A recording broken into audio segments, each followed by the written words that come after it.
Hello friends, जय Jagannath. Chilli रोଷेईर आउ गोटे नुआ वीडियो रे आपण माने स्वागत। आई होप आपण माने बहुत भलरे थिबे।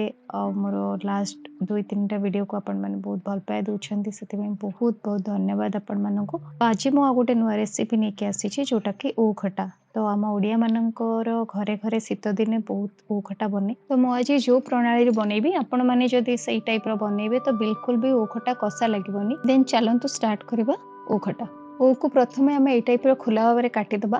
तो आपण मैंने समस्ते कमेंट रे निहाती लिखिबे को मानन को ओ काटिबा को डर लागे। मते तो बहुत ओ काटिबा को डर लागुतला, बट धीरे धीरे मु सिखि गली। काटी सारला परे ताको तार जते चोपा अछि मन रखिबे, चोपा निहाती छड़ेबे, जोटा कि हमको बेसी कड़वा माने कसा करे। तार रीजन होची चोपा न छड़े के रांधिले ही कसा लागे। तो आपण सबू जितकी भी ओ रखिथिबे तार चोपा छड़े देबे। तापर ए टाइप रो आपण मीडियम भाग रे काटिबे। काटिकी ताको हळदी पानी रे पकेइबे। तो हळदी पानी रे पकई सारला परे मु ताको टिके गरम करबा पई रखिदिबी, माने हाफ बॉईल करदेबा। तो तार जो कसा अंशटा थिबो तो से कसा अंशटा बाहरी जिवो। तो एथिरे टिके हळदी आ मु टिके स्लाइट लूण यूज करिछि। ता भितरे सिजिबा भितरे मु एपटे टिके नडिया करि दउछि। नडिया कोराटा हमर लास्ट को व्यवहार करा जिवो देखिबा। तो ता भितरे मोर ओ हेइ जाइछि, ओ हाफ बॉईल हेइ जाइतला। तो मु ताको टिके हाफ छेची देली, जोटा ता भितरे जो भल से एटा कसला टाइम रे मिक्स हेइ जिवो। तो एटा मु छेची देइछि। ता भितरे मु करेई बसई करी हमर रिफाइंड तेल पके देइछि। तो आपण घियो भी यूज करि परिबे, जेहेतु मैं बिना पियाज रसुन रे एटा बनउछि। तो मु रिफाइंड तेल आवश्यक परिमाण रे नेइछि, आपण देखुछन्ती। ता देरे मु जीरा सोरिषर फुटण माने फुटण करि देइछि। तारे टिके सुखिला लंका देकी भुसंग पत्र पकेछि। तो भुसंग पत्र ही मेन पकेबे, जोटा कि आपण जानिछन्ती अरुआ खटा हो कि बिना पियाज रसुन खटा हो, भुसंग पत्र वासना बहुत भल लागे आ तार टेस्ट भी बहुत बढ़ाए। तो ये भुसंग पत्र हो सारा पर हाफ ही करेंगे, बेसी पोड़ेनि। भितर मुझे अदा पकई देछि। अदा है छेचिकी रखि ओ को मुझे पकई देछि।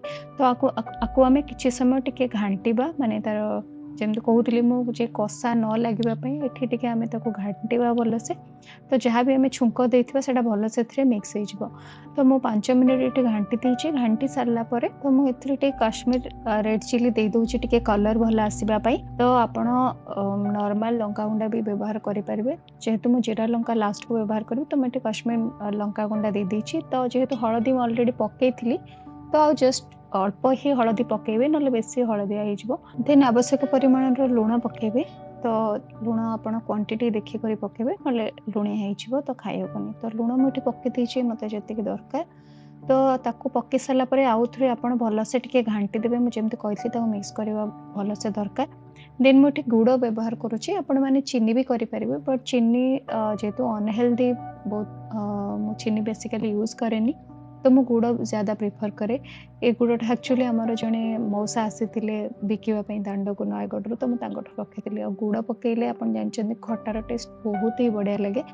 आपण जहाँ भी खट्टा करूँ, आंब करूँ, टमाटो खट्टा करूँ कि ओ खट्टा करूँ, तो आपण ट्राए करेंगे गुड़ व्यवहार करने, जोटा देहपाई हेल्दी भी आ बहुत टेस्टी भी। तो मु गुड़ ये व्यवहार कर देखुं केते सुंदर देखा जाउछि।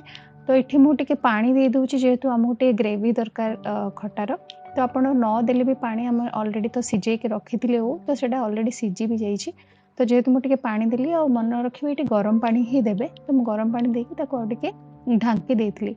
तो देखो आम खटा ए रेडी हो गला। तो मु लास्ट गोटे नड़िया पकई मु सर्व कर देछि। खटा ए खाइबा पूरा रेडी। देखो केते सुंदर देखा जाउछि। दयाकोरी मते कमेंट रे आपण मानका सजेशन निहाती दरकार, जेहेतु मु नुआ वीडियो स्टार्ट करूछि। काइंडली मते सब्सक्राइब करंतु, लाइक करंतु, शेयर करंतु। रहिली, जय जगन्नाथ।